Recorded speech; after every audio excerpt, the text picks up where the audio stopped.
Hello all, welcome back to my channel. ఈరోజు one of my favourite కాకరకాయ పచ్చడి రెసిపీని మీతో షేర్ చేసుకోవాలనుకుంటున్నాను.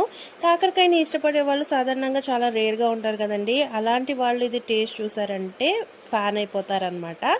సో ఫస్ట్ అయితే ఈ పచ్చడికి నేను 2 ఆనియన్స్, 2 పచ్చిమిర్చి అండ్ 2 కాకరకాయలు తీసుకున్నాను. వీటన్నిటిని కూడా స్లైసెస్ లాగా కట్ చేసుకోవాలన్నమాట. కాకరకాయలైతే నేను తొక్కు తీయడం కానీ, గింజలు తీయడం కానీ చేయట్లేదండి. యాజ్ ఇట్ ఈజ్ కట్ చేసేసుకుంటున్నాను. ఈ గింజలు క్రంచీగా పచ్చడిలో చాలా బాగుంటుంది.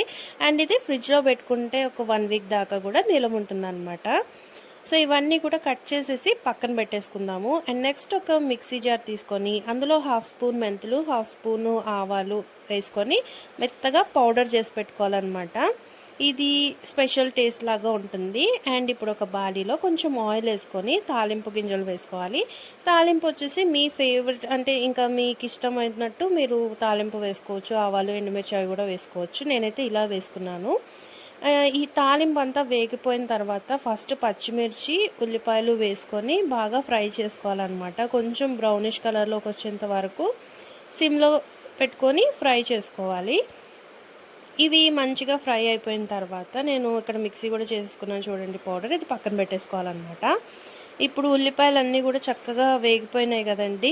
సో ఈ వేగిపోయిన ఉల్లిపాయల్లో ఇప్పుడు మనం కాకరకాయ ముక్కలు కూడా వేసేసుకోవాలి.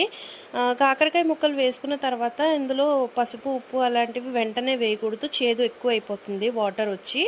అందుకని ఇవి ఫస్ట్ వేపుకోవాలి. వేపుకున్న తర్వాతే మనము పసుపు కొంచెము, అలాగే మనకి రుచికి సరిపడా సాల్ట్ ఇవన్నీ వేసేసుకొని మూత పెట్టేసుకోవాలన్నమాట. సిమ్లో పెట్టుకొని కొంచెం మగ్గించుకోవాలి. ఒక 5 మినిట్స్ అలా అయిన తర్వాత చూడండి చక్కగా మగ్గిపోయినాయి కదా. ఇప్పుడు మనం ఏం చేయాలంటే మనం ముందుగానే మిక్సీ పెట్టుకున్నాం కదా, ఆ పౌడర్ ఇందులో వేసేసుకోవాలి. ఆ పౌడర్తో పాటు కొంచెం చింతపండు రసం కూడా వేసుకోవాలి. అండ్ ఒక 4 టీ స్పూన్స్ బెల్లం కూడా వేసుకోవాలండి. సో ఈ బెల్లం అనేది ఎక్స్ట్రా టేస్ట్ ఇస్తుంది అనమాట. ఈ పులుపు, ఉప్పు, స్వీట్నెస్ ఇవన్నీ కూడా కలిసి కాకరకాయ మంచి టేస్టీగా తయారవుతుంది. అండ్ కొంచెం కారం అయితే ఎక్కువే పడుతుంది, ఎందుకంటే ఇది పచ్చడి కాబట్టి. ఈ చింతపండు రసం అంతా కూడా ఇంకిపోయేంత వరకు సిమ్ టు హై ఫ్లేమ్ మనం మేనేజ్ చేసుకుంటూ పెట్టుకోవాలి. చూడండి మంచిగా దగ్గర పడిపోయింది కదా. ఇప్పుడు ఇది అయిపోయినట్టు అనమాట. సో ఇదంతా కూడా మనం ఒక జార్లో స్టోర్ చేసుకొని ఫ్రిడ్జ్లో పెట్టుకుంటే 1 వీక్ దాకా నిలవ ఉంటుంది. అండ్ వేడి వేడి అన్నంలో ఈ కాకరకాయ పచ్చడి వేసుకొని తింటే చాలా బాగుంటుంది టేస్టీగా. ఎప్పుడు ఫ్రై లాగా కాకుండా అప్పుడప్పుడు ఇలా కూడా ట్రై చేయండి. డెఫినెట్గా మీకు నచ్చుతుంది. Thank you for watching.